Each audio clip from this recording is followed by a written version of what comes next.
la responsabilité civile et professionnelle de l'agent immobilier, régime de la responsabilité de l'agent immobilier. La responsabilité civile professionnelle de l'agent immobilier relève à la fois de sa qualité de mandataire, mais s'apprécie aussi au regard de la loi Hoguet et du décret du 20 juillet 1972 qui réglemente la profession. Cette responsabilité est de nature contractuelle à l'égard de ses clients et non contractuelle à l'égard des autres parties. Cependant, le tiers à un contrat peut invoquer sur le fondement de la responsabilité extra-contractuelle un manquement contractuel dès lors que ce manquement lui a causé un dommage. La responsabilité de l'agent immobilier peut être engagée pour faute ou pour manquement à son devoir de conseil. En effet, il lui incombe d'éclairer les parties sur les risques qu'elles encourent, sur l'étendue de leurs engagements, sur leurs intérêts tels qui lui sont confiés. Le devoir de vérification de l'agent immobilier, vérification juridique. Lorsque l'agent immobilier agit en qualité de rédacteur d'actes, sa responsabilité est plus importante. En effet, il est alors responsable en cas de non-respect des conditions de forme des actes, des formalités subséquentes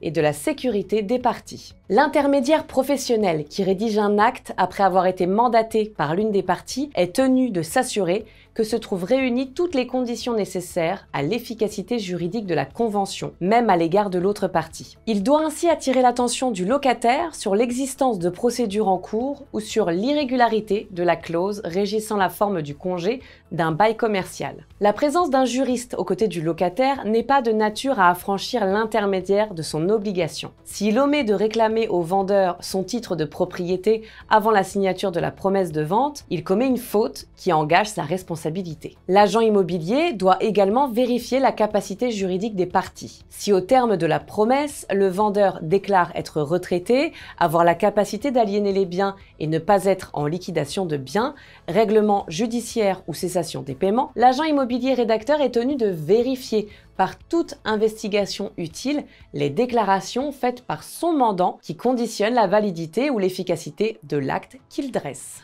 La vérification des caractéristiques du bien. L'agent immobilier doit vérifier la consistance matérielle et juridique des biens qu'il vend. En revanche, il n'est pas tenu d'identifier des vices cachés non détectables, d'informer l'acquéreur sur l'importance des travaux de rénovation à entreprendre pour la mise en œuvre de son projet ou sur l'impossibilité de changer la destination de l'immeuble dès lors que l'acquéreur ne l'a pas avisé de ce projet. Voyons maintenant la nature de l'obligation de vérification de l'agent immobilier. L'obligation de l'agent immobilier est une obligation de moyens qui s'apprécie en fonction des circonstances. Mais l'apparition d'un cas de force majeure ou la preuve apportée par l'agent immobilier de l'impossibilité de remplir sa mission peut le décharger de toute responsabilité. Sa responsabilité relève en chaque occasion de l'examen du cas d'espèce et des circonstances particulières rencontrées. L'agent immobilier est responsable des dommages dus à un défaut de conseil et d'information, notamment sur les prescriptions légales,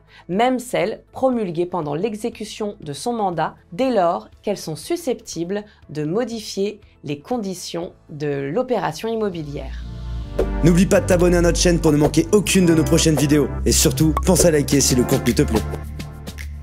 De même, la rédaction d'un acte n'est pas dispensée de son devoir de conseil par les compétences personnelles de son client ou par le fait que celui-ci soit assisté d'un conseil. Voyons maintenant les illustrations dans le domaine de la transaction immobilière.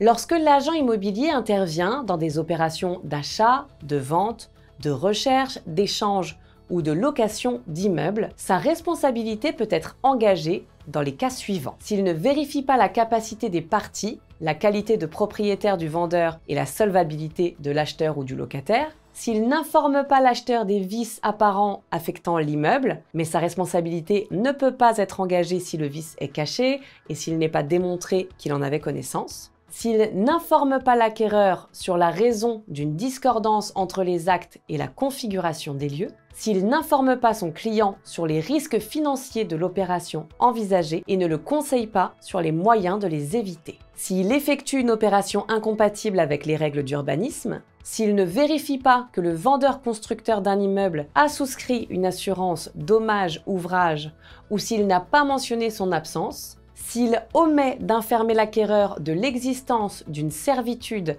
affectant l'usage normalement attendu ou annoncé du bien immobilier acheté, s'il ne vérifie pas la situation hypothécaire du bien, s'il préconise des modalités de paiement constituant en réalité un pacte sur succession future, s'il n'informe pas le vendeur d'un lot de copropriété des prescriptions légales existant en matière de mesurage du bien, s'il ne se renseigne pas sur les conditions de départ d'un locataire dont la présence dans le bien à vendre lui a été révélée, s'il ne supplée pas à l'inexpérience du mandant et n'attire pas son attention sur les conséquences de la signature d'un bail de 6 ans ne respectant pas la réglementation, s'il ne s'assure pas du consentement du bailleur lors de la cession d'un bail commercial, s'il ne met pas en garde le bailleur sur le fait que l'engagement de la société locataire qu'il a trouvé n'est ni ferme ni définitif, et s'il n'effectue aucune diligence pour obtenir l'autorisation de la maison mère, pas même à l'approche de la date envisagée pour l'entrée dans les lieux, s'il ne vérifie pas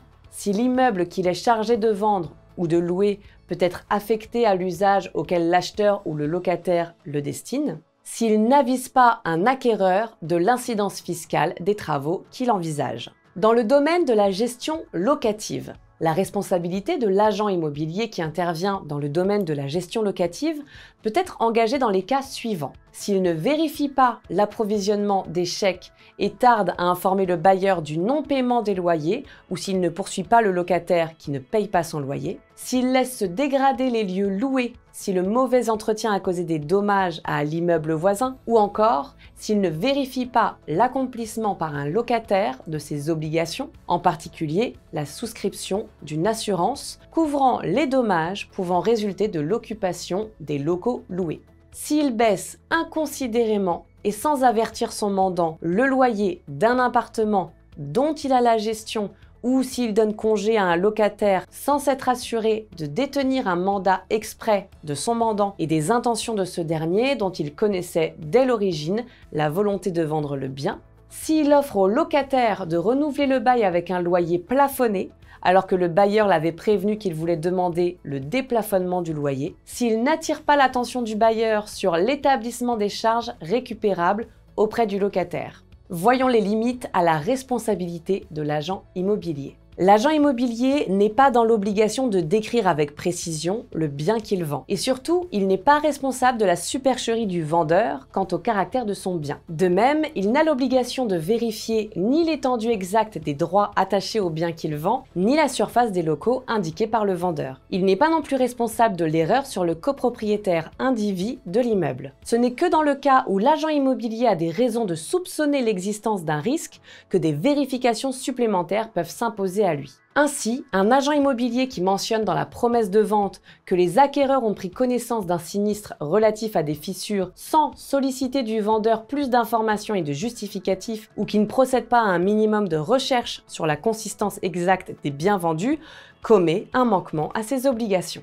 La mise en œuvre de la responsabilité de l'agent immobilier. La saisine préalable du conciliateur prévue dans l'acte authentique de vente n'est pas une condition de recevabilité de l'action directe engagée par les acquéreurs contre l'agent immobilier et l'assureur de ce dernier. Ainsi, l'agent immobilier peut être condamné conjointement avec le responsable à réparer le préjudice subi par la victime. Pour que sa responsabilité soit engagée, la preuve d'une faute et de son lien de causalité avec le préjudice subi doit être apportée. En revanche, la responsabilité de l'agent immobilier ne saurait être engagée lorsque le mandant est seul à l'origine de son propre préjudice. Par exemple, si le client a mis fin aux obligations de gestion pour revendre son bien, mais qu'il se retrouve ensuite incapable de payer les échéances hypothécaires.